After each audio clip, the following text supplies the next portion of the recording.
I have 57 pages of notes.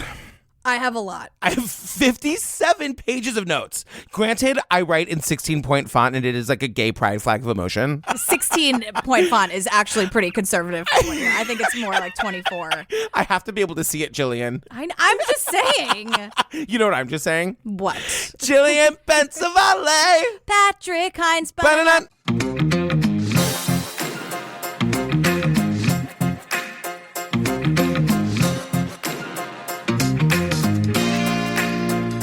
Hey fam, Patrick here. Jillian is on vacation this week, which is why you're hearing just me do this intro. And by vacation, I mean she's trying to work just like 12 hours a day instead of 100. All right, just a few things before we get to the show. First of all, if you're on the fence about coming to our hometown live show in New York City at Town Hall this Saturday, which is like 4 days from now, if you're considering it, just know that we just reduced all of the remaining balcony seats to $25. For just $25, you get to see our live show covering the Jinx, plus our Broadway dancers opening and closing the show. Like, what are you waiting for? TrueCrimeObsessed.com, click on the See Us Live link. Second, one of the main players in today's episode is a woman named Debra Newell. So without giving away any spoilers for those of you who don't know the story of Dirty John, let's just say that Debra is the embodiment of letting the women do the work in the end. I did a brand new, never-before-heard interview with Debra a few days ago, which we are dropping right here in the regular podcast feed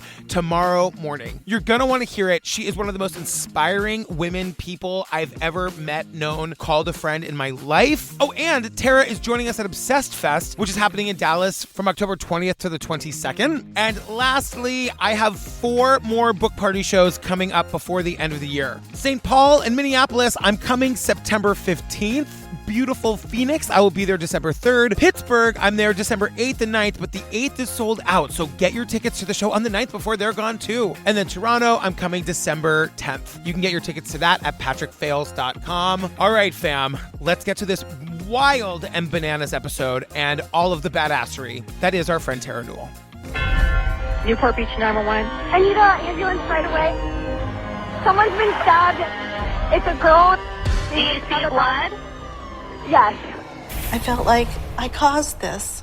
This is the last thing I ever wanted to happen. There are life and death stakes in this story. Many women were terrorized. I met John online. He made me feel wonderful. It was the best feeling in the world. His profile said that he was single, a doctor, everything you want to see in a man. John was very attractive, very, very charming. John Meehan was a serial predator. He went from victim to victim. I knew he was trying to hurt my mom, hurt my family. He said I was a whore and a bitch, and I was going to pay for what I did. He broke me in half. I was a good person. Hi, Mom. He's going to turn on you and destroy your life. John is the most dangerous, devious individual that I ever prosecuted. I was worried that John was going to kill me to try to get the money. Inside the backpack, he had a revolver, hundreds of rounds of ammo. I knew that John was capable of murder. One of the lessons of this story is that monsters don't always look like monsters. John Meehan was a psychopath, but he knew right from wrong, and he chose wrong. You enjoy your time left on this earth, okay? John was evil. This guy grabbed me by the waist.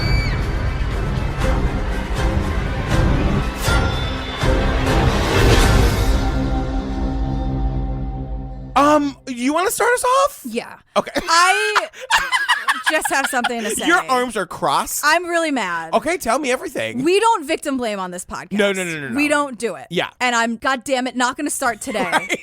But it's going to be hard. I'm going to tell you something. Yeah. I think there's a lot of responsibility here. Yes. Because it opens in 2014 with Debra Newell. Yeah. And she's an interior designer. And I don't think anyone deserved what this asshole John did to anybody. But I think Debra could have done a couple things different. I'm going to say that from the top. And I'm going to try really hard to not be a dick about it. I'm really going to try. Well, we meet Debra. Yeah. I got to say, her life looks like the kind of life I hope I have at her age. She's like a beautiful older woman, probably in her 50s or whatever. Mm-hmm. She's got this beautiful home. Right, and she's a designer, an interior designer. In 2014, I was single, having a good time, successful, full life. with family, friends, and work. And I felt like I had this one thing missing, and it was love. She had it all but love. Right. Okay, which is like fine. Yeah. This is not what I take issue with. I want to say one thing. Yeah. Hero bell for me, because I don't think that John is that hot. Good. Thank you. Good. But I want to also say this. Oh, no. He would never have gotten away with this if all these other women didn't think he was hot. Well, yeah. There's a lot of just white privilege, like Yes. rich white people action happening here. Debra's part of that in California. She's part of that problem for she's sure. She's like that California, like, I just like want to find fun lamps and love. And I'm like, oh, okay, You just Debra. invented an HGTV show for Debra. Lamps and love. So Debra and John meet online. They met on Our Time, which is like for the 50 over crowd, and that's true. One thing about John's profile that I recall is that everything I was looking for in a man seemed to be in his profile. I wanted a man that went to church, someone that was into his family, successful, intelligent. He's a doctor. He's seemed so genuine.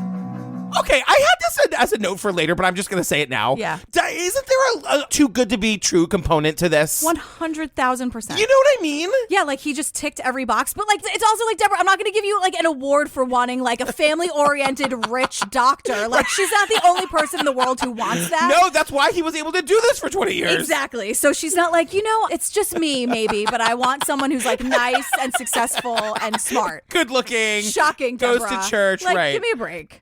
So we meet Christopher Goffard from the LA Times, and he's the reporter who broke this fucking story and made the podcast. Right. But he also says, he was like, John was out of Casting Central. And I'm like, it's Central Casting. I had the same note.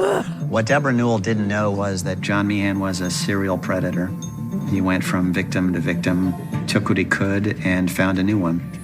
He would terrorize them. He looked like a doctor out of Casting Central. So if you're going to impersonate a doctor, it helps to look like you belong on the cast of Grey's Anatomy. But we also meet Tara, and Tara is Debra's daughter. The thing about this girl, she's fucking badass. Yeah. And there is a little bit of like, she just very much is who she is. Well, they're all very blonde, white Californians. They just are. And sometimes people sound like that. And let me tell you something, upspeak is not a fucking crime. No. People do that all the time. Vocal fry is a thing. We're humans. Yes. I know women. I know it's hard for a lot of people to think that women are also human beings.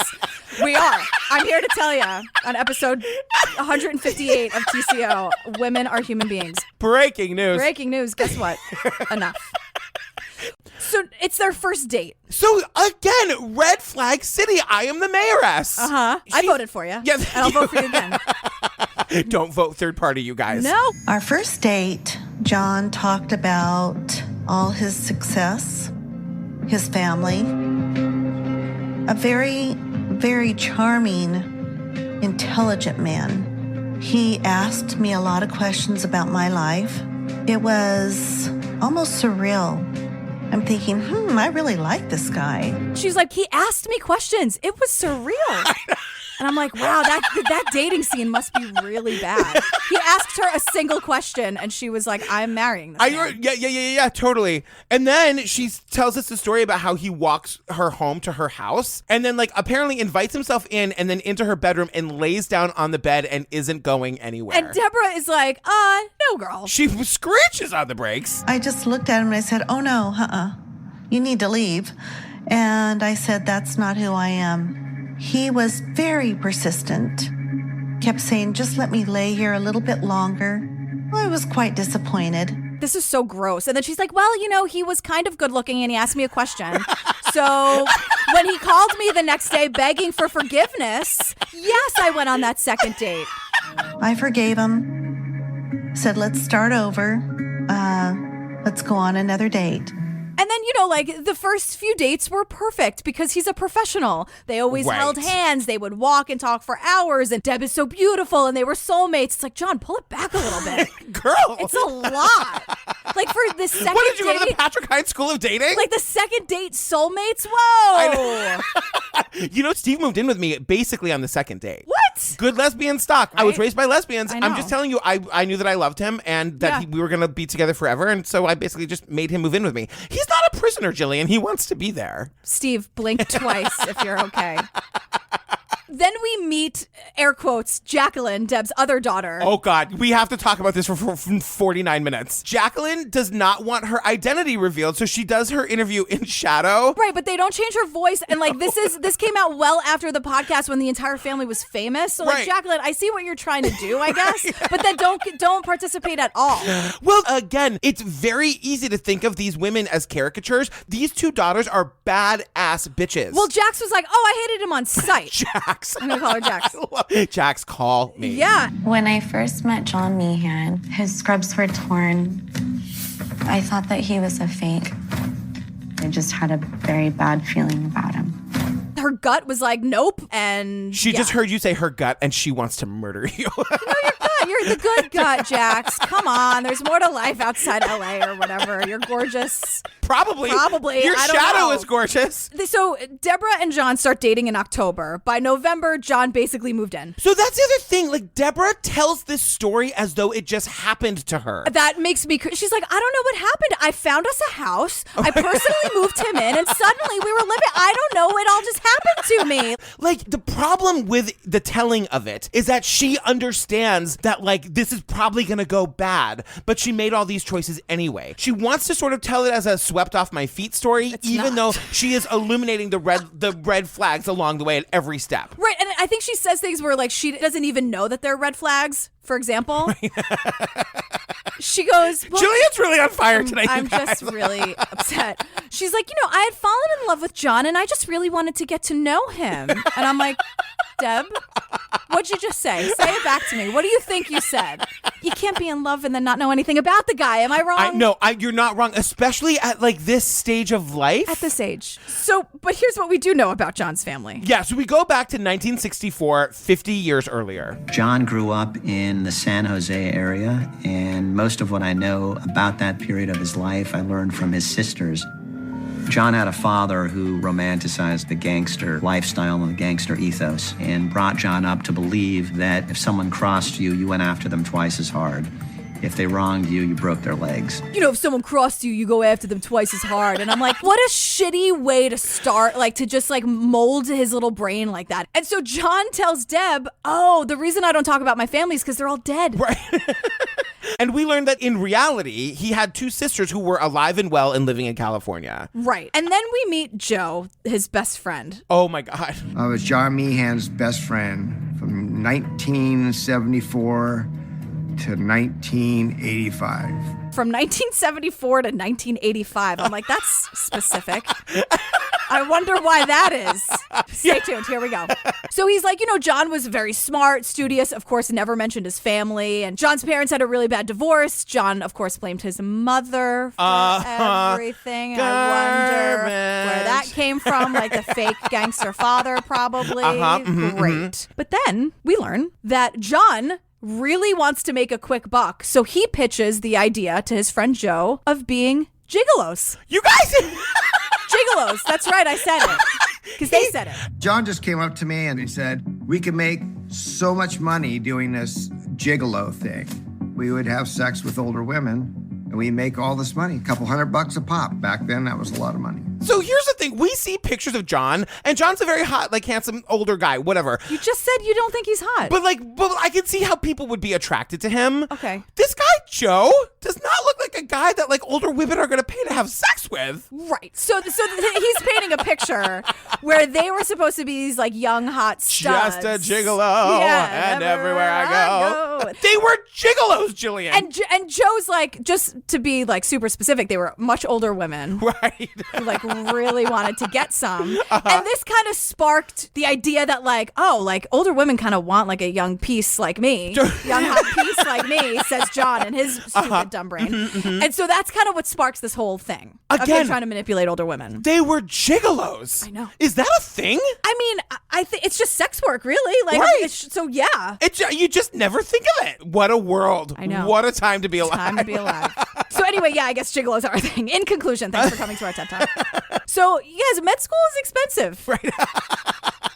some people take a second job or take out a loan or something. What did John do, I wonder? John became a coke dealer. Because, you can't be one thing without being another. He started to dabble into drug sales, cocaine, and he started selling large amounts. He started getting real big. He started bragging about how he was cutting the coke, and it was like half the grade it was when he got it. He saw green.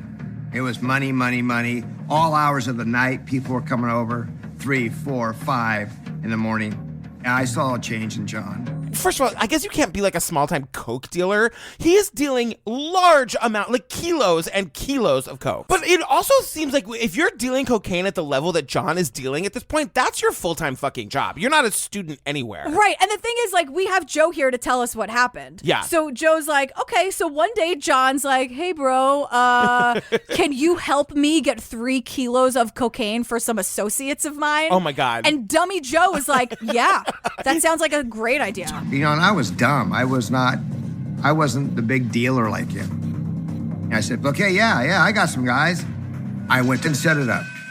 And also, like, how does Joe also know where to get 3 kilos? Who are these associates? It makes no sense. Like, how do you do this? So the next day, partying, coke everywhere. And the freaking ATF busts in. The door just came a hole through it. Say, when ATF hit the floor, I was scared So then all the cops, according to Joe, according to Gigolo Joe, the cops put pillowcases on everyone's head and put them all in different rooms so that they could, like, find out who the snitch was. Right. And Joe today is like, I knew who the snitch was. I knew it was John. And John doesn't deny it, not for a second. Right, and apparently this is like the largest bust in Santa Clara history to date or something. And so John's like, hey, Gigolo Joe, yes, it's me, I'm the snitch. Because the thing is, you can't go to med school with something like that on my record. So I, John, have decided that you, Joe, are going to take the fall for me. Yes. And I was like, so that's why the dates are so specific about why they were friends.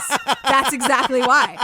So after this drug bust, because John's the snitch, so he just like rats out Gigolo Joe. Yeah, gets to go back to school. Right, so he goes to college in Arizona, and then he graduates, and then he heads to Dayton, Ohio for law school. And in Ohio, he meets Tanya Bayless. And this is in 1988. Yeah. So now, again, because this documentary has everybody, we see Tanya. Tanya is telling us her own story. I was working as a nurse in the operating room, and I was out that night with a group of coworkers. I just made my way to the restroom, and I was stopped by John, which turned into a conversation. The way she told this part of the story, I know what you're going to say. She said, he stopped me on the way to the bathroom. That's how they do it. I'm telling you. Yeah. I know you're listening at home. Someone else has been through this. It happens all the time at bars. Hey, I mean, it's horrible. But she says, she's like, I did not give him my phone number that night, but he knew where I worked. And so he called to the operating room the next night and had me paged. He had her paged in the operating room? So it's one of those stories where you feel like in the moment, maybe she thought it was kind of sweet, but it is also an insane power move. And like in this moment, I was thinking about like all the male doctors. No one said like, this is a fucking red flag or this isn't allowed. Like some random fucking stranger you meet at a bar that you told where you work is just allowed to page you in the fucking emergency room. Right. But the thing is, she's like, John made me feel great. I would say that I was naive. He said all the right things. You're really pretty. I'd love to get to know you and, any chance we can go out. And I was flattered. I think I fell in love with John because of his attentiveness towards me and his interest in me and how good he made me feel. So they dated for a year. They got married. And, when you get married, maybe sometimes there's family involved. Right. John says he didn't invite his family because he was so embarrassed by them. But then we see the video. We see video from the wedding night. And Tanya is telling us. Well, not the wedding, like the reception. The reception. Not that kind of video, you guys. No. But like it's the reception and like I guess all of John's friends are there. And Tanya is telling us today. The wedding video, I was so excited to watch it. But I noticed in the reception time with all the guys, have had probably too many drinks. One of them refers to him as Filthy John. Let me start by saying this. John Meehan's nickname is Filthy John Meehan. All of these fucking idiot dudes are like, his nickname was the Cruiser. We call him Filthy John. And Tanya like sits him down and is like, girl, why are they saying that? She's like, let's go to the videotape. Right. Click, click. What is this? And this is another thing that you can easily explain away. Like, whatever, they're just drunk. Like, don't worry about it. It was an open bar, whatever. And you can explain that away. Totally. Then Tanya tells us that like a few years into the marriage, one of the little stones was falling out of her little wedding ring. Right. And she goes to have the stone replaced. Sure. And the jeweler took the ring and said, this isn't real, right? And I said yes. Yeah, I said yes. Because that's humiliating. And she's like, yeah, I totally knew. And she's like, because this is mortifying. But I don't think Tanya means it like that. Like, if you're poor, when Steve and I got married, we bought rings in Chinatown and they were $30 each. Right. We wore them for a decade. Yeah, I don't care. No. So I don't think Tanya's saying like she was mortified because the ring was fake. I think over the course of the years, Tanya's starting to pick up on things. Like, isn't he supposed to be a doctor? Like, why is he buying me a fake wedding ring? Yeah, she's mortified that the jeweler like knows more about her husband than she does. Exactly. That's really what this is. Exactly. And then Christopher, the writer who broke this story, he says, I just think Tanya had no idea this kind of person existed. And look, I think it's like whenever we say like, how can you be a 911 dispatcher? And like, why are you asking so many questions? And I'm like, because when you get a phone call that like a 12-year-old girl has been stabbed 60 times, you cannot believe your life in that moment. So you're like, wait, she was where? They did what? So I get that shock of like, there's no way my husband of 6 years is doing it. It's impossible. Totally. So they have kids. So they have the two kids.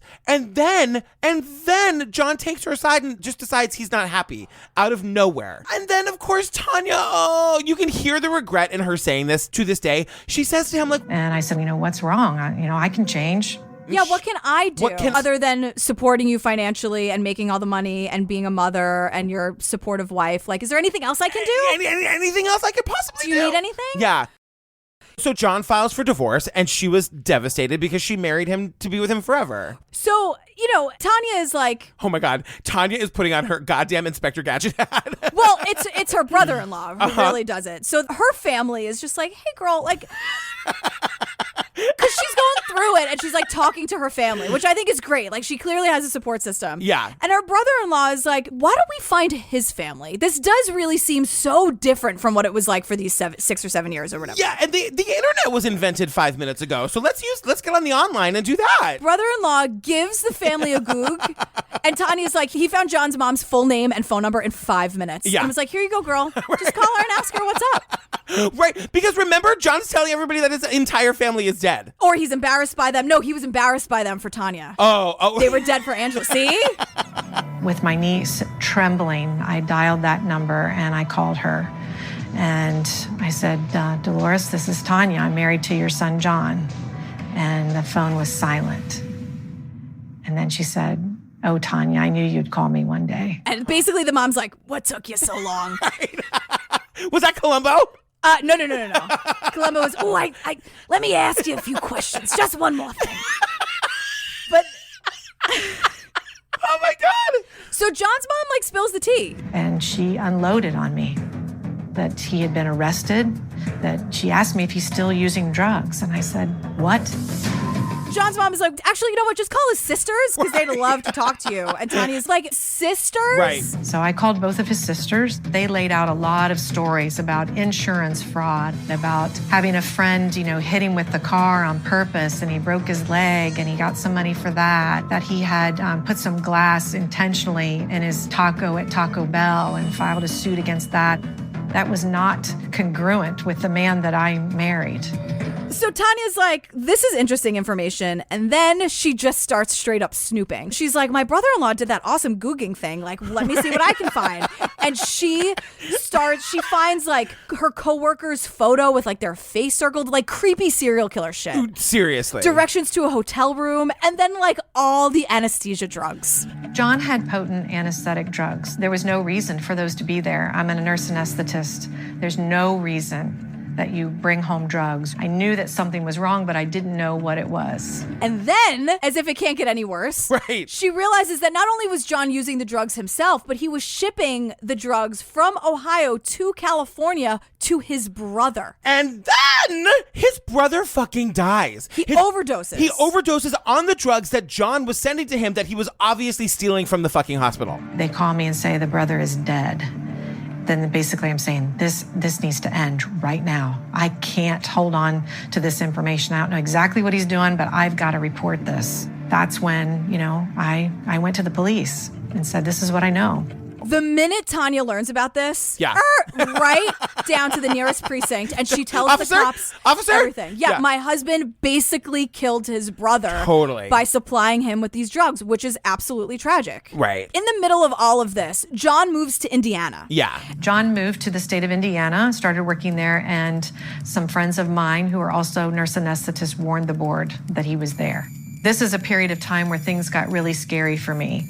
John believed that I was the one making the calls to the Indiana Board of Nursing and ruining his career. So now, all of a sudden, John is making these, unbelievably terrifying, threatening phone calls to her. Right, that she records and sends to the police. Smartly. I have it on excellent authority. You're the one who's been making the phone calls. I have never called the Indiana Board of Nursing. I got a big smile on my face, and you know why? Because it's going to get done. What's going to get done? You will understand when the time comes. I'll be in Bermuda having a big Cobra Libra with a 22-year-old when it happens. That's you nice. Keep that in mind. These phone calls are fucking terrifying. He's basically talking about, having her killed. He's saying, you should enjoy your time left on this earth. That, to me, it's very clear. Yeah. I'm not Columbo, but I know that. Seriously. And she's like, you dumb bitch. Everyone's going to know it's you. Right. Who else could it be? It's always the husband, you idiot. So we meet Detective Dennis Lucan. Yeah. And he came on the scene in 2002, and that's when things get turned around. Right. Lucan is here to save the day. The case had kind of gone cold, and I had joined the Warren County Drug Task Force, and my boss asked me to reopen the case in 2002. We knew that he was stealing drugs from patients to feed his addiction. He was a pathological liar. He had no conscience. He had no remorse. And that's what made John so dangerous. Because the thing is, we learned John moves around from state to state and county to county and different jurisdiction for years. Yeah. So it's hard for people to keep track. So now, he ends up in Newport Beach, California, and now we're back to Debra. Right. So it's 2014. It's 14 years after the whole Tanya situation. Right. And now it's Deb found the house. They're going to move in together. And she's like, it was moving way too fast for me, but I moved in with him anyway. Right. From this point on, almost everything Debra says starts with, it really made me feel awful. I really didn't want to do it, but I did it anyway. Everyone in my life was telling me not to do it, but I did it anyway. So remember Tara? Yes, Tara. The daughter? Mm-hmm. So she tells us a story about going to her mom's where, of course, John has moved himself in. Right. And remember, the daughters hate him. Right. And so this is causing a lot of tension. So Tara's snooping. I noticed that there was a box in the closet. I quickly shut the door because I didn't want it to see me snoop through his stuff. On top of the box, it had a nursing certificate. He said he was a doctor. I just didn't appreciate being lied to. So Tara goes and confronts her mom. And Tara, the voice of reason, again, the daughter, the child, is trying to be the rational one in the room to the adult, her mother, saying, why are you moving in with this person you've only known for 2 months? Right. But Debra, who's told us 15,000 times that this was all moving too fast for her, she says, well, I looked at Tara and I said, Tara, this is my life. And, please just let me live it. Your Debra's right on. And I'm like, well, Tara, this is my life. Please let me live it. Thank you. I know. I hate it because I'm like, Deb, you just told us you thought it was all happening too fast. And here your daughter is stop gaslighting your own fucking kids. And then John sees this confrontation happening. And according to Tara, he came up behind my mom and started screaming at me. Yeah, you want your mom to yourself. What a monster. Right. You're just jealous. Like, all this stupid shit. But this is the first of a million times where, like, I understand that everybody comes to their own situations with their own baggage or whatever, but if I was ever with somebody, Jake Gyllenhaal, for example, after Steve's untimely passing. Absolutely. And that Jake, you had absolutely nothing to do with. That I had nothing to do with. I was with you the whole night. Exactly. Drinking. And Jake were to start screaming at Daisy, I would have to dismiss Mr. Gyllenhaal. Right. You can't have a new boyfriend screaming at your child. You just allow that shit in your house. And Deb did it. I mean, they only knew each other for 2 months, but most of that time, she just let John treat her kids like shit. When all her kids were trying to do was like, hey, Mom, right? Can you stop? Right. And the thing is, like, Tara was right. She found a lie. Right. On paper, she found a lie. Tara left. I confronted John, but he had an answer for everything. He said that he didn't lie. He had his doctorate. They're basically the same thing, but one is under the nurses and one is under a doctor's. And he said, but we both put people to sleep. John was so persuasive. I know I keep saying this, but he was that good. So Deb and John start going to therapy. Great. So John, he uses this to manipulate her. Right. So he's like, therapy, perfect. He's going to take over this therapy session and basically lie to the therapist and get the therapist to agree with him. So he can say, like, Deb, what have me and the therapist been saying to you? Right. Oh, he's so gross. So in therapy, John's like, well, her kids are super spoiled and need boundaries. Right, but then one of them is telling us, like, the boundaries consisted of not having my kids attend Thanksgiving if they were going to have this kind of behavior. Debra uninvites her daughters to Thanksgiving. Yeah. Which is... Really, this is really, truly heartbreaking. Honestly, though, they probably had a much better time at some restaurant or wherever. With their friends. They had a Friendsgiving. Like, they were fine. But it's heartbreaking that you're standing here literally screaming at your mother saying, can you please look at what reality is? And she's like, but I think he's cute. Right. You can't come to Thanksgiving now. Right. What? That's unbelievable. So in addition to isolating her, he's also like following her and like has to be in control of her every move. Right. From date 2 or 3, he's begging her to marry him. Yeah, she actually says, as of the 3rd date, he was telling me he wanted to marry me, grow old with me, die in my arms. That's weird. Die in my arms? Are you the Notebook? Right. No, you're not. That's a Noah and Allie story and just theirs. So she goes... You guys is us, right. Like the viewer. She's like, I just had this knot in my stomach. I'm just thinking, why am I doing this? My whole family's going to kill me. But fuck it, let's get married. She marries him. And we see the wedding video. John, please repeat after me. I, John. Hi, John. Take Debra. Take Debra. To be my wedded wife. Oh my gosh. Congratulations.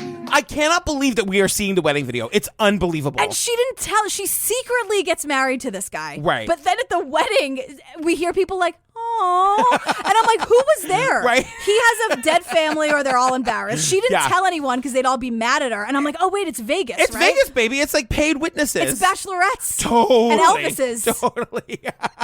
Great. So now we're back to 2001. It's 13 years before this wedding. And we're in Ohio now. And we meet this woman, Meg Maggart. And it's the same old story. Everything you could possibly want in an online dating profile. Right. I met John online. His profile said that he was single, that he was a doctor, an anesthesiologist. Just a great profile, like everything you want to see in a man. He was just so perfect. Everything you want to see. She had low self-esteem. You guys, we've done this all before. And it makes me so sad because she's just so comfortable saying to us, like, I had a low opinion of myself. Absolutely. I was exactly the target that he was looking for. Right. And you look at Meg and you're like, Meg, sweetheart, you're so beautiful. And you seem like a nice, articulate, smart, funny person. Yeah. What's not to like about you, Meg? Right. And so she meets John online and they start dating. And 3 months into dating, they go to Mexico. You guys, this is so bonkers. It's so like Jodi Arias, right? When Totally. they go to some like convention in Mexico and he's like, let's go together after 3 months of dating. And she's like, great. He just asked me if I wanted to go be with him. Like, wow, okay. So now this beautiful man is taking me on a trip. Day 1, I'm like, this is awesome. The weather was beautiful. The hotel was beautiful. I am going to have a great time. And then oh my God. She goes, now let me tell you about day 2. Day 2. Let me tell you about day 2. John said that he had to leave for a little bit, that his back hurt. Okay. He came back with a vial of drugs, wrapped a belt around his ankle, and he inserted the drugs with a hypodermic needle between his toes.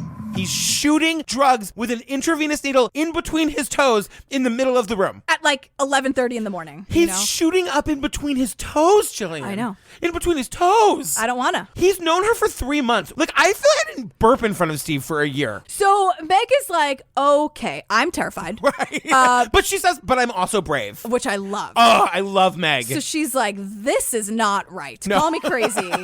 I know I've had a couple margs, breakfast margs, which is fine. You're on vacation in Mexico. Do you?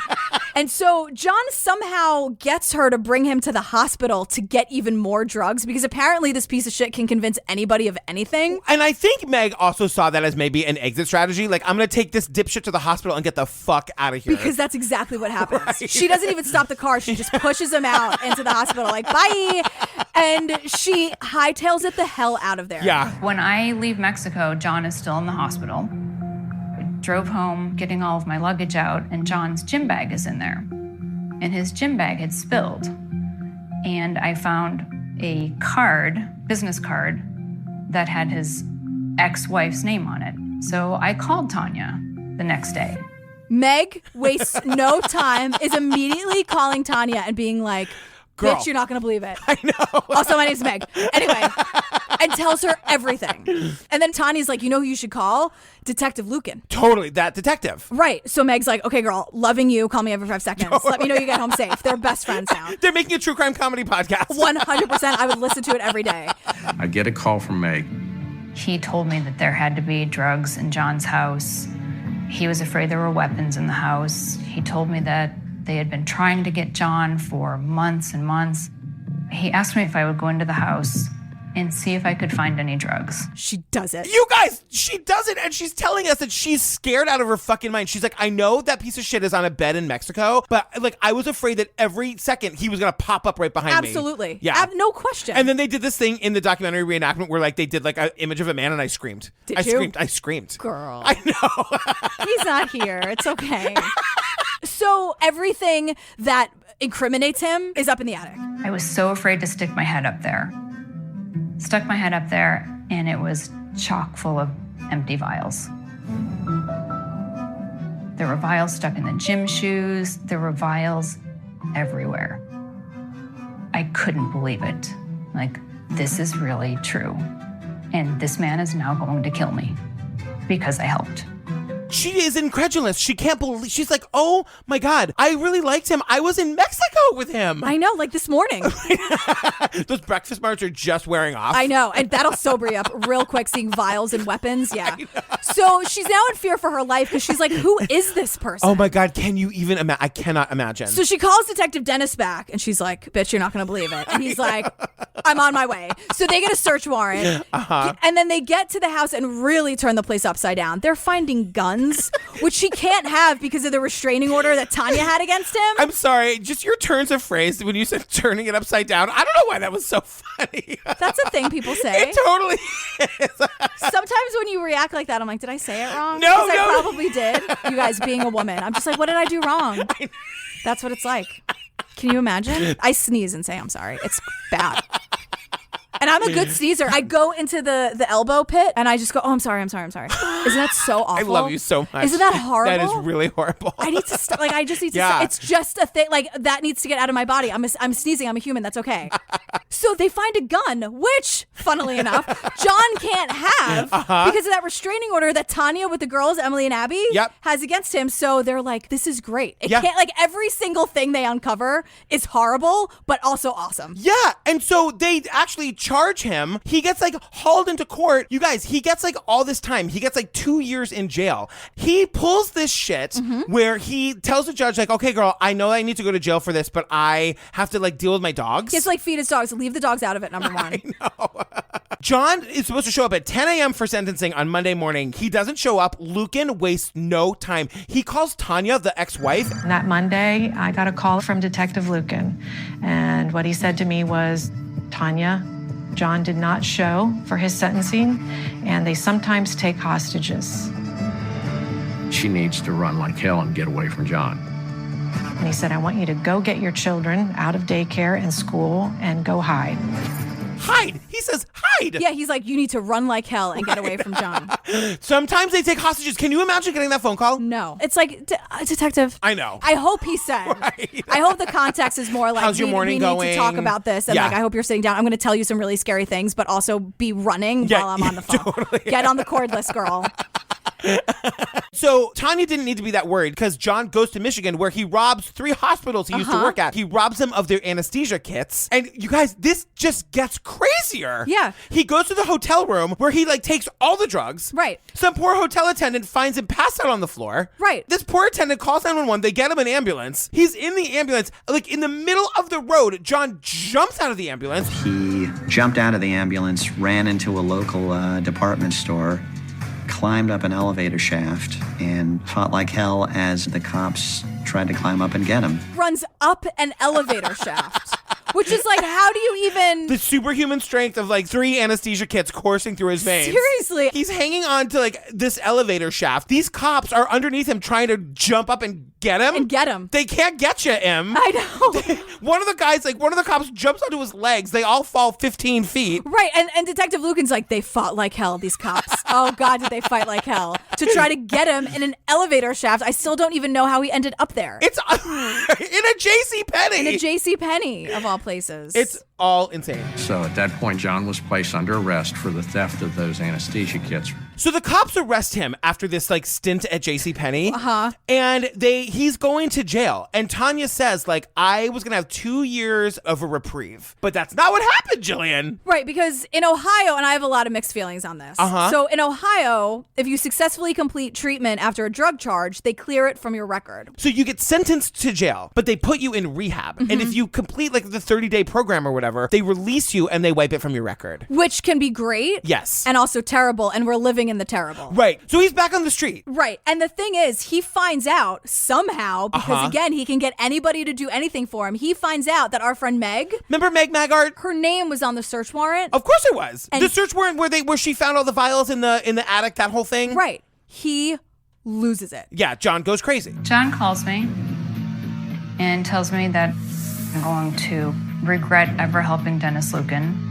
He said I was a whore and a bitch and I was going to pay for what I did. He knew where my family was. You know, I had small children. In his threats, his voice was so real. So Meg tells us this terrifying story. Yeah. Where actually she says like one day she's out for a walk in her very cute neighborhood. Yeah, she's walking her dog. She calls it a very cute neighborhood. I was like, Meg, we get it, girl. I love you. Walking her dog, and a car tries to run her over and actually breaks her leg. I knew it was John. I had no doubt that it was John.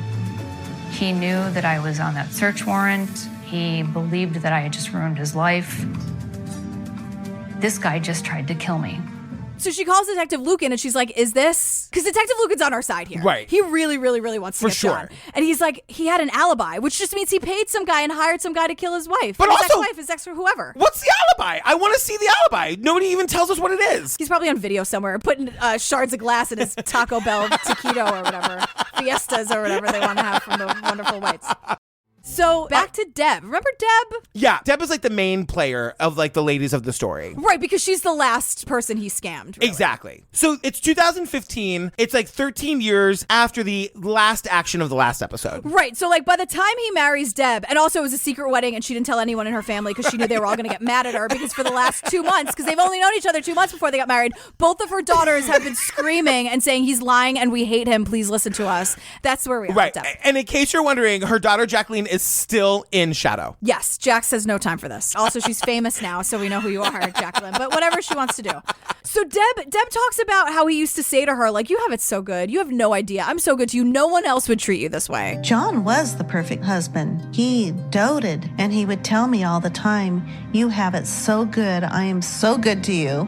I heard that and I was like, bitch, what? Remember when you moved into my fucking house? Right. Remember when I paid all the bills? Oh, I know. Why would anybody tolerate anybody saying that to them? Because he's groomed her at this point. It only took 2 months. That word, I know it's true. And she was very vulnerable. But she would say, like, you know what? You're right, John. You are. It's unfucking believable. She believed it. So it's during this time that we find out that John and Jacqueline, I want to call her Jacqueline, but I don't think that's how she probably says it. But if you're saying Jax, can I call her Jacqueline? Sure, do whatever. So during this time, John and Jacqueline really start despising each other. So John told me, you better not be seeing your daughter. So I would sneak to go see her.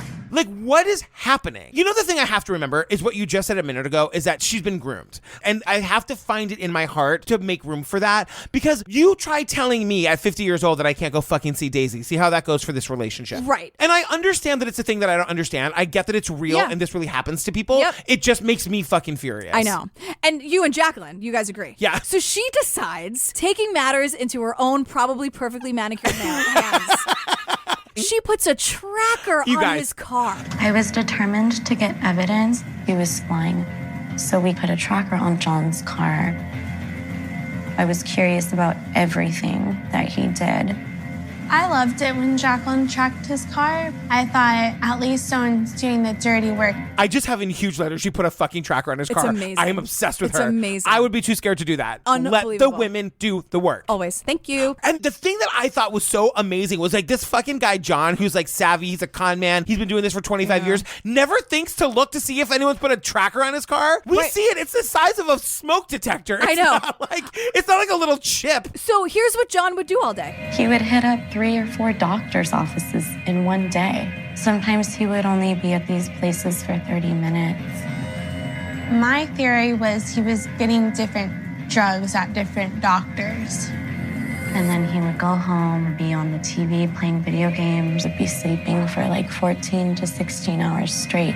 And so Jacqueline asked Deb, Mom, yeah, I have some information here. Let me ask you something, like, just level with me here. If you knew for a fact that John was lying to you and I could prove it to you, would you still love him? Uh-huh. Deb says yes. Back to Jacqueline and the tracker on the car. And she sees, I guess, she has her the screen that shows like beep, beep, beep, that shows where the car is. She's like watching it. She realizes that the car is across the street from her high rise because John is now following her. It's just unfucking real. And she goes, I did not know what John Meehan was going to do, but somebody needed to stop him.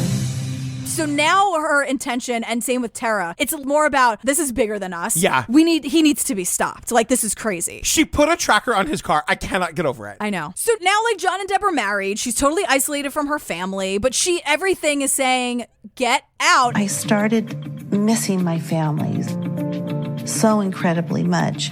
John was really trying to control my life and everything in it. So guess what, though? He gets a bowel obstruction. Right. So this is kind of like, wait, what? So John is scheduled to have surgery on his back. Yeah. Whether that's real or not, or a way to get drugs, I don't know. Because he said the same thing in Mexico. Remember when he was shooting up drugs in his toes? And Right. he like gets the girlfriend to take him to the hospital because he's got back problems? Gross. Yeah. So the night before, he gets a bowel obstruction. Which I don't know what that is, but I'm really glad that he got it. It means he can't poop. Yeah. But like in a really serious way. Right. It's like a really, like you have to go to the hospital, like for real. How do you know when it's really serious? I don't know. I stopped Googling when I was like, okay, I get the gist of what this is. Moving on. We're not going to focus on this for more than 30 seconds on the app. So I X'd out. Okay.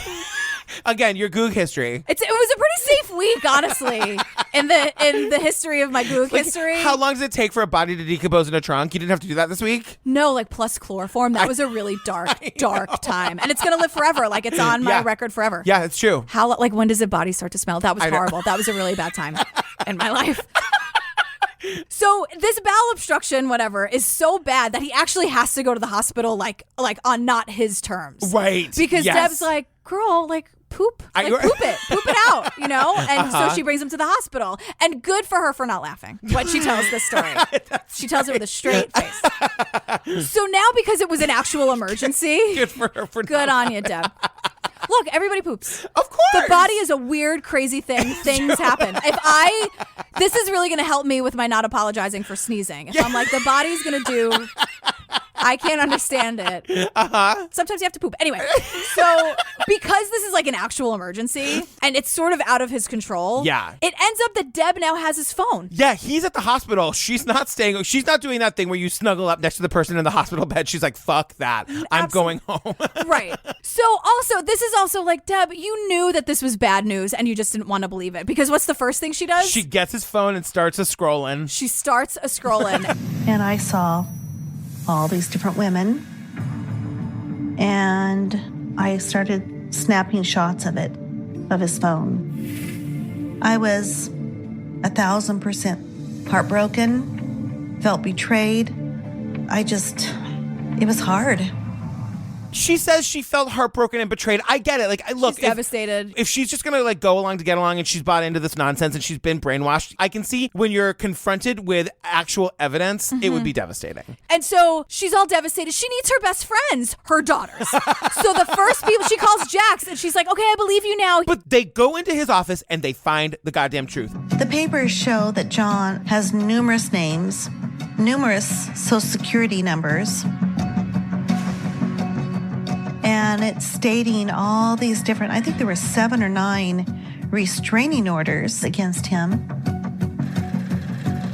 from stalking to choking to drugs. I mean, there were so many.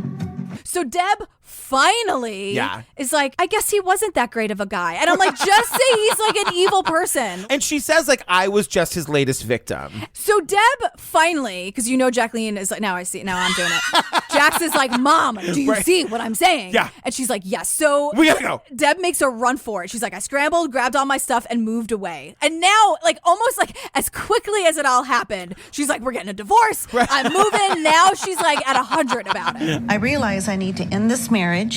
So I get this lawyer to be able to file an annulment. We decide that he's dangerous, and we also change my will and make sure that he knows that my kids are getting my money. I was worried that John was going to kill me to try to get the money because I had married him. So wait, hang on a second. You wrote your fucking will so that your deadbeat husband you've known for 2 months gets your money and your kids don't? Right. But then also she's saying like, we needed to make it clear to him that the money was in my kid's name so that he wouldn't kill me for the money. Right. Because that's what she's afraid of now. Right. Because they're married. Right. So he would get it. So now John is in the hospital and the doctors are like, have you pooped yet? And he's like, I don't know. I have this obstruction. And so he's realizing like everything is spiraling out of control with him. Right. He becomes a totally different person. He becomes extremely menacing, begins insulting her via text and email. She sees a side of him that I don't think she had glimpsed before. John sent nasty text messages to me that I'm a liar, that he'll get even, that I stole his money. He was turning things around and making it look like I was the bad guy and he was the good guy. Every time I think it's the worst gaslighting I've ever seen, he does it again. So now, because this is so terrifying, the cops that Deb is working with, they're like, look, you need to change your appearance because now he's super mad. This is so crazy. So she's like vacated the house. She's like moving from hotel to hotel near her job every single day. Having like her assistant go out in the outside. She kind of loves the drama of it. One thing that I had to do was disguise myself. And they said, don't be conspicuous. I had to get a dark wig. I had to get plain clothes. You don't want to be noticed. You have to blend in with the crowd. That was something that I had to do. I put on this long black wig, changed my makeup up. Just my life changed at that point.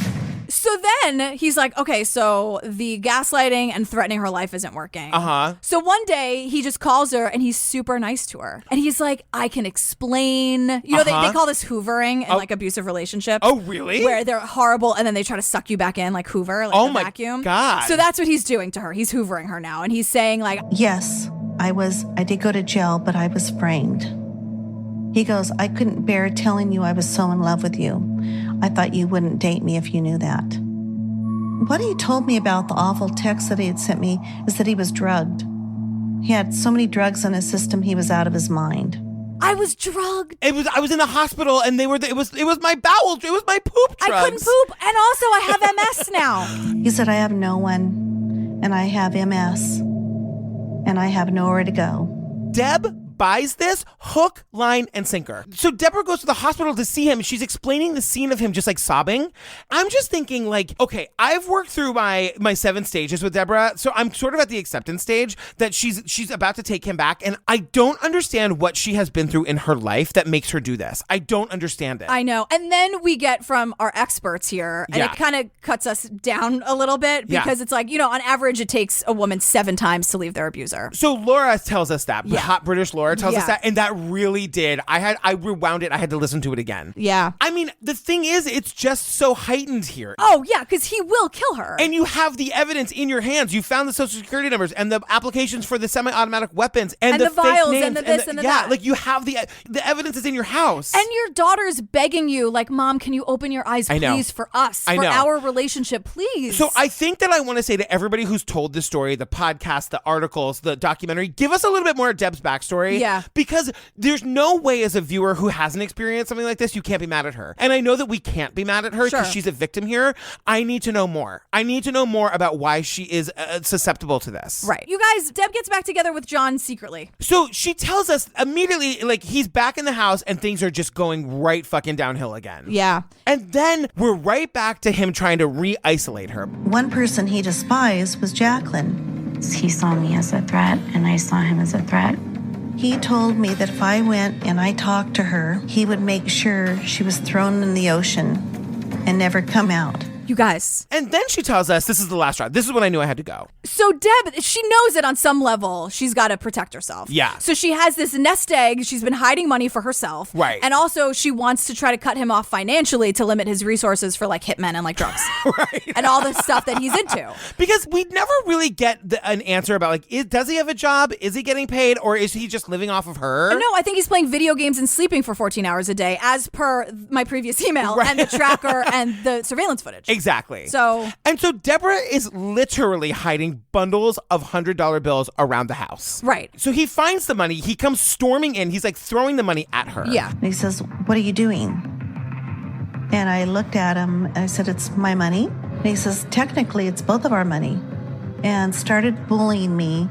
And he says, "I want you to hit me. I want you to hit me." He goes, "If you hit me, you will never get up again." That moment took my breath away. Well, the thing is, this is when Deb's like, okay, so I'm going to go. Yeah. I'm going to leave. I'm sure there were 100 other things that were worse than that or on the same level, but Yeah. she heard it when she heard it. Right. And she left. And that's really all we can be happy about. We see in the reenactment video, she like runs up the stairs and gets a suitcase and like throws some blouses in it and like runs out the front door. That must be terrifying. I know. That someone actually just threatened to kill you. Yeah. And then now you have to leave knowing full well that he is capable of doing this. Leave your own goddamn house. That you paid for. That It's you your paid money, for. girl. So we come to find out that Deb has a house in Vegas that she's like building. Right, because she's had like a lot of work in Vegas. Yes. So she was splitting her time between California and Vegas. So she like has a little bit of a solace there. Yeah, and there had been a time that she tried to get him to like live there and it didn't really work out. But she knows that like she's got stuff in that house and she's got to like get there and get it all out of there. I grabbed the suitcase, took off, drove to Jacqueline's, and we got in the car. We went to Vegas to get anything we could out of the house. It was mine. So they go to the house and they're filming everything. Again, smartly saying like, we're not stealing. You have like a shoebox worth of bullshit here because you stayed here for 5 seconds. And also the house looks like the inside of his car. There's like milk cartons. There's no furniture anywhere. There's pizza boxes. This man is a fucking animal. He's a slob. He's disgusting. That's like mean to animals. Don't do that. I know. He's a slob. You're right. But what they're doing is because they know he's going to go fly off the handle, they're filming him saying like, see, we're leaving all your pizza boxes, John. We see this home video. Exactly. It's crazy. Which is like, it's heartbreaking she has to do it, but I'm glad they did it. Yeah. You know, Jax has been Googling how to leave an abusive relationship and knew what to do. I left John all his shit. I ruined you all your stuff. I know your watches are in here, John. Don't worry. Okay, I have a video of everything. My other thing too is, where is John? Like, I'm afraid he's going to show up. I'm afraid he's standing right behind this wall while we're recording. Me too. But that's why the urgency, you could feel and hear and sense the urgency in this video. And they're like, Yeah. You got everything? You got it? No, I got it. We got it. And really, that's how it is. I could hear myself because at one point Jacqueline is like leaving the garage before the mom. You have your keys? You have your phone? I have everything. Let's go. Yeah. Mom! Look, I could hear myself screaming at my mother like, we gotta go! I mean, it's so terrifying. Yeah. Well, guess what? What? Here we are, August 20th. This is when things get just so bonkers. Yeah, so this is when Tara comes back. Tara comes back, and you guys, we're off and running. Yeah. So Tara goes to work from 7 a.m. to 1 p.m. So Tara drives home. She pulls into like her parking garage, which is like open air. You can see into it. Okay. When I pulled into the parking garage, I looked over and this car was backed up into a space. I saw this guy with a tire iron. I get out of my car, I walk around, and this guy grabbed me by the waist. He looked me in the eyes and said, "Do you remember me?" It was John. Do you remember me? Yeah. It's also like, John, didn't you just see her like a weekend ago? But that's such a menacing thing.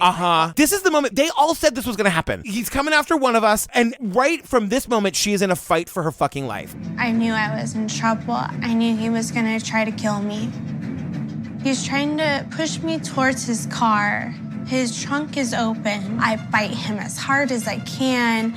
I'm kicking, I'm fighting. And so he has a knife. He's trying to throw her in the trunk. And we hear from one of the detectives, and they're like, she did everything right. When someone tries to get you in a car or anything, you kick and you scream and you fight for your life. And that's exactly what she did. You guys, it's the middle of the day. It's 1 o'clock in the afternoon. And so, remember, people can see into the parking garage? All of a sudden, we meet this girl, Skylar. Who was like 14 at the time. Right. She's saying that she's looking down into this parking garage. I saw a man holding a knife and a woman screaming. He was raising a knife, bringing it down over and over. I told my mom to call 911 and tell them that somebody was being stabbed. She's saying to her mom, she's like, Mom, I don't know what the fuck is going on here. You need to call 911. I'm running into this knife fight. Right. So John is screaming. Tara is screaming. Yeah. There's a knife happening. So this is where, remember when I was like, the two things I remember from the podcast were not mentioned here. Yes. So what's also happening is Tara's dog named Cash, which is not, we don't have time, is also there barking up a storm and trying to rip John off of Tara. Is that right? So the dog is barking, John is screaming, Tara's screaming, there's a knife.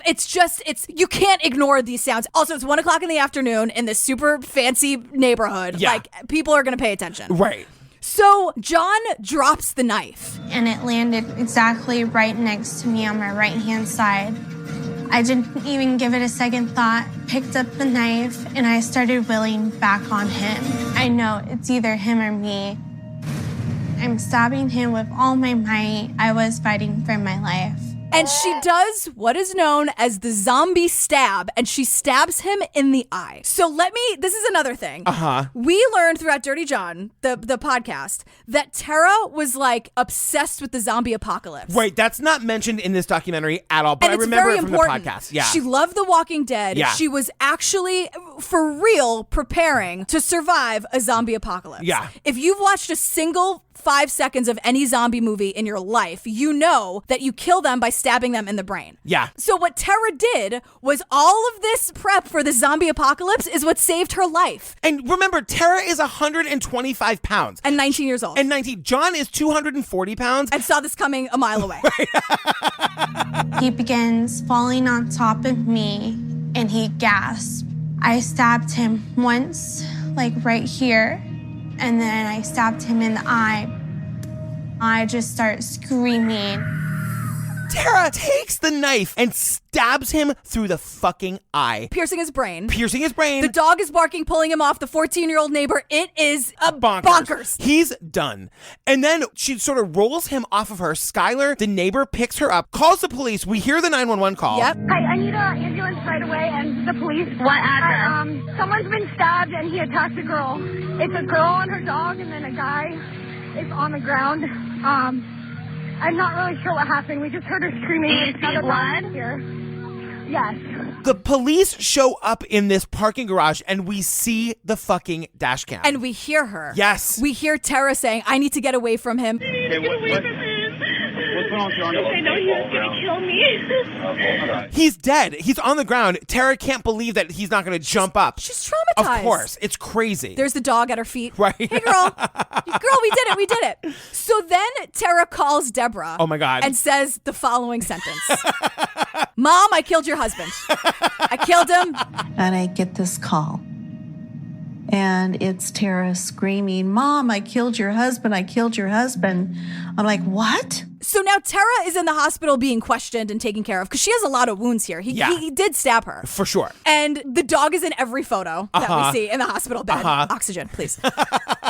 John is also in the hospital on life support. I don't remember if this is in the podcast or not, but I didn't realize John survived. Like, hardly. Barely, but he's still alive. So Debra shows up to the hospital to see her daughter, which it takes hours because, of course, she's just killed a man, so she's being questioned. Right. And then Debra tells us she has to go identify John's body. Remember, they're still married. Yep. And then we see Tanya, his first wife. Right. Tanya's like, I was at home when I got the call that this all happened, and I knew that Debra had given the decision of like whether to pull the plug or not on John's life support to the sisters. So Debra wasn't even in charge of that. Right. So this all happened. The big fight, the knife fight, happened on August 20th. Yeah. By August 24th, John is taken off life support. Yeah, and he wasn't coming back anyway. Like she stabbed his brain. You guys. Can we take a second and I just want to give all the fucking hero bells. It's incredible. For what Tara did. It's just unbelievable. Yeah. And Tanya, his first wife, says, I've been predicting for a long time that this was going to end in a big ball of fire. John would be killed at the hands of someone's husband, brother, or father. I never imagined that he would fall to the hands of, a 5'2" girl fighting for her life. I thought it was poetic justice. I fucking loved this quote so much. I mean, the thing about Tara, and we were saying this in episode 1, it's easy for Jacqueline, for Tara, even for Deb, it's easy to make caricatures out of these women because they don't sound like us on the East Coast. They sound like California girls. They're pretty, they're blonde. They sound a little... They check all the boxes, right? Yeah. They're privileged. They have the little Tiffany bracelets. Totally. Come on. And I mean, this girl fought for her fucking life and killed this man. Yep. I mean, to me, it is just like the power of the human spirit, man. And the thing is, too, I don't necessarily believe in the term like guilty pleasure. Uh-huh. You know how many people thought that Tara girl is a fucking weirdo? Uh-huh. Like her fandom, her love of zombie movies, and like her knowledge of that saved her life. Of course. Love what you want to love. You want to become a doctor of shit you read on the internet. You never know what kind of knowledge. It didn't harm anybody that she liked the zombie stuff, but it saved her life and it killed this monster. Totally. Like, what a turn of events. I know. And so, Detective Dennis and Detective Julia were just like, it was a good day, man. Right. Someone had to kill him. Yeah. And like, he never would have ended. And like, there are all these victims all over the country probably. So then it's like, so Debra, like we hear from so many other people. And then it's like, what does Deb think about all this? Because really, like, Deb, girl, right, Deb, the you podcast was made about you. Like, exactly. Come on, what are your thoughts? Yeah. And she... I know exactly what you're going to say. She could have said a lot of things. What she says is... We're still healing, and I think that's going to take time. It's really caused me to rethink dating men. Deb is probably realizing maybe I'll love a person. Right, totally. And it doesn't really matter. Maybe all of this pedestal that I've had, the white rich doctor thing, maybe I'm just going to love whoever it is who treats me with respect and makes me happy. Beat men, she says. That pause went on for days. It was perfect. Deb, okay. Be happy, girl. Be safe and be happy. It's all we want. Hey fam, thanks for checking out our episode covering Oxygen's Dirty John, The Dirty Truth. Don't forget, tomorrow morning, I'm dropping my interview with our friend Debra Newell right here in the feed. We're going to talk all about the episode, all of the ways that she's taken this crazy thing that happened to her and turned it around to make it a positive, to help other people learn how to share their stories. She's such an amazing woman. I cannot wait for you to hear it. Also, reminder, if you're on the fence about coming to see Jillian and me this Saturday at Town Hall for our hometown show, our last show before Obsessed Fest, we've just reduced all of the remaining balcony seats to $25. So for $25, you get our amazing live show covering the Jinx. We get the opening number and the closing number featuring our Broadway dancers. It's going to be a really, really, really fun night. Come and hang out with us. Get your tickets at truecrimeobsessed.com and stay tuned for the crazy and hilarious outtakes from this episode. But that's what's so amazing about Jacqueline. I can't stop saying her name. You can't. Like that. Jacqueline's uninvited. She's like, I'm not going to Thanksgiving. Don't even ask me. She's going to I write will come to Thanksgiving in shadow. a formal invitation that says, I'm not coming to Thanksgiving. Don't ask me. XOXO Jax. I love her. Jacqueline. We're going back in time again. Back in time. Rewind. How is this the first time that I've done that? I don't know. We're going back in time. Because I always steamroll it with rewind. That's what I do. Yeah, that works. Can I just tell you a really quick story? Is it about Daisy pooping? No. Wait, can I just stop you for 1 second? Because Tara gives us a Mrs. White. She literally goes, I hated him so much.